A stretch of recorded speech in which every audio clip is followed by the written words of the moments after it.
আগের বছর আমার মা আমাকে এই 1 কৌটো মতো আচার দিয়েছিল।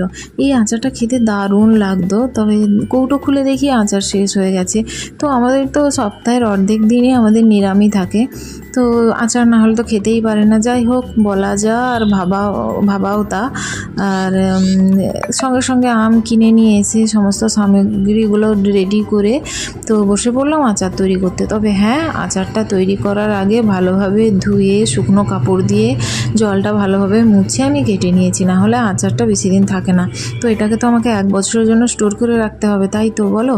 সে যাই হোক, আর এই আচারটার নাম হচ্ছে টক ঝাল মিষ্টি আচার, আমরা এটাকে ছোঁকা আচারই বলি। তো দেখো কালারটা কত সুন্দর আসছে, তো দারুণ হয়েছে। তো আচারটা হয়ে যেতে ঠান্ডা হতেই এই দেখো দীঘা থেকে আমি এই আচারের বয়ামটা নিয়ে এসেছিলাম, তো এটাতেই আমি ভরে রেখে দিয়েছিলাম। তো কার কে কে আচার খেতে ভালোবাসো কমেন্টে জানিও। টাটা।